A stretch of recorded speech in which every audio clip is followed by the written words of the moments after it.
Welcome to ENT student for skull base reconstruction topic. We are starting with skull base anatomy. So as we have seen already in the previous video, so anterior, middle and posterior cranial fossa. So extracranial skull base forms the roof of paranasal sinuses, orbit, nasopharynx, infratemporal fossa.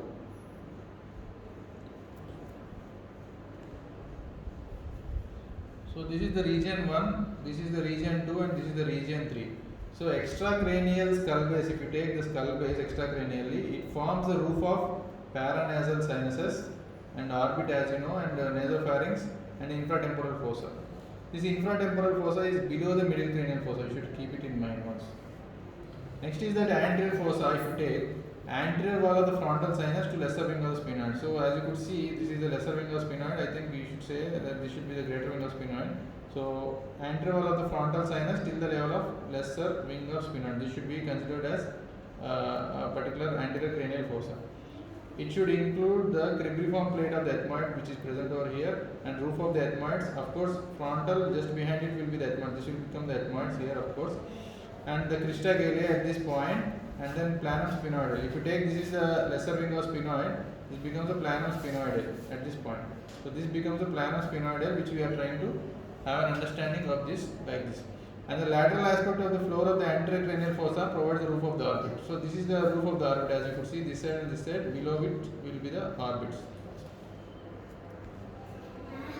So next, if you take the middle cranial fossa, we were left out with this is the lesser wing of sphenoid and think that this is the greater wing of sphenoid. I am just arbitrarily drawing the diagrams. It's not equivalent anatomical diagrams, but this is to understand. So anteriorly is the lesser wing of sphenoid and posteriorly will be the anterior aspect of the petrous bone. So if you take this petrous bones here, this side, this particular anterior aspect of the petrous bone. So anterior aspect of the petrous bone. Anterior aspect of petrous bone will become the middle cranial fossa here. So it includes, as we have seen, this is the lesser wing of sphenoid, this becomes the greater wing of sphenoid. It includes the greater wing of sphenoid. Number 2, anterior surface of the temporal pyramid. So if you take this as the temporal bones on this side and this side, this forms the anterior part of the temporal bone pyramid. So anterior form of the temporal bone pyramid, and extracranial aspect of the middle cranial fossa corresponds to infratemporal fossa. You should always imagine that. So middle cranial fossa is above level and below level will become the infratemporal fossa. So this should be kept in mind anatomically. Middle cranial fossa and infratemporal fossa. And posterior fossa, it includes the clivus, temporal bone pyramid and entire occipital bone. So if you try to draw, this is the foramen magnum here, this becomes the occipital bone over here. For example, this is the occipital bone and this becomes the clivus. This is the sloping part of the anterior part of this particular spinobasilar synchondrosis. So here will be the sphenoid and here will be the occipital bone which is joined by spinobasilar synchondrosis. So which is going to join and form the clivus over here. So anterior part of the anyhow temporal bone will be here, anterior part of the bony pyramid, temporal bone pyramid. This posterior part of the bone pyramid will be the posterior cranial fossa, which includes all the cerebellum and all the contents over here.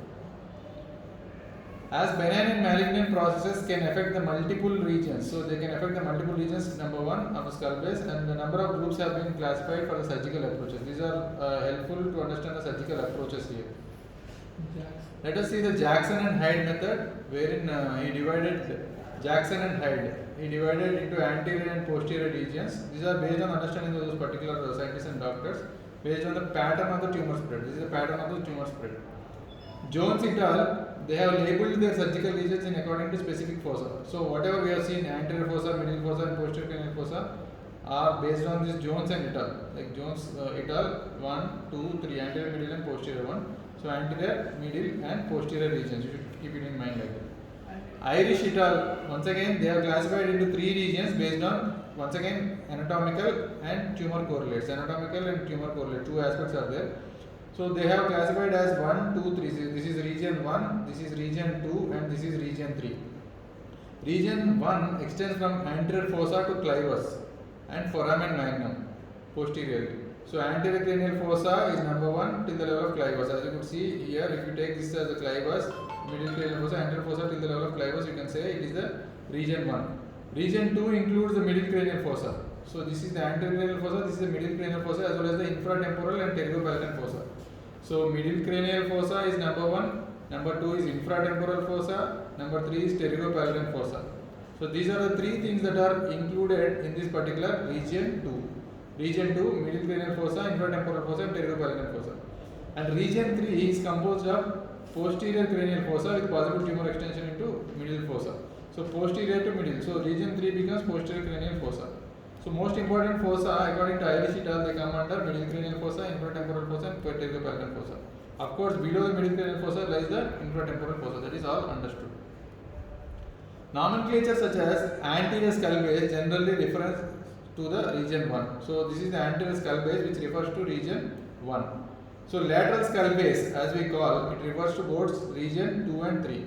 So lateral skull base, it includes most commonly, as we have seen, that middle cranial fossa along with the infratemporal fossa along with pterygopalatine fossa all belong to region 2, and region 3 will be posterior cranial fossa. So this is all lateral skull base. You should have an idea about lateral skull base.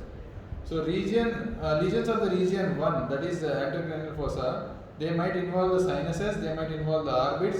They tend to open the anterocranial fossa resection or endoscopic techniques. So we being the ENTs, we should have an idea about these things. So they can be amenable for anterocranial fossa resection or endoscopic techniques. So anyhow, we do the functional endoscopic sinus surgery which is related to our sinuses. Number 2, orbital decompression through the help of functional endoscopic sinus surgery, which is also related to that. So as a whole, we should call ENT surgeons as specialists in anterior cranial fossa and anterior cranial fossa related skull base surgeons. Any ENT surgeon whoever does FES can be called as anterior cranial fossa skull base surgeon. This terminology is not new, and it is an understanding that FES is only a special component of this anterior cranial fossa surgery. Region 2, if you take, it is having infratemporal fossa. As you could see, infratemporal fossa, fish approach, all those things with hemicoronal incisions. With hemicoronal incisions which can be combined with mandibulotomy or transtemporal approach. So we are giving hemicoronal incision in the coronal plane as is that, and then mandibulotomy, so to facilitate the understanding, and then transtemporal approach also. You can go transtemporally. If it is temporal, it is related to infratemporal, as it is understood like that. So transtemporal. And region 3, it includes the ear and the temporal bone and approach with the transtemporal approach. So region 3, according to this Irish, you could see that it is a ear related or temporal bone. So anterior skull base, as we have seen, related to ENT, and lateral skull base region 3 also related to ENT, where you can see ear and temporal bone are operated. Anterior skull base, it is FES, and ear and temporal bone are, so this particular lateral skull base, which is by means of region 3. So 2 and 3 are related to ENT directly. There is nothing much super specialization in this, you are directly related to that. With this, we know how to write the answer about this regions of the skull base, that is anterior, middle, and posterior cranial fossa. Okay, all the classifications by means of the scientists, and you can understand that how FES is going to be the anterior cranial fossa, and then here is going to be the posterior cranial fossa, the lateral and infratemporal fossa. All those approaches, how you can divide it, you can understand easily. Thank you for watching, student, for this stuff.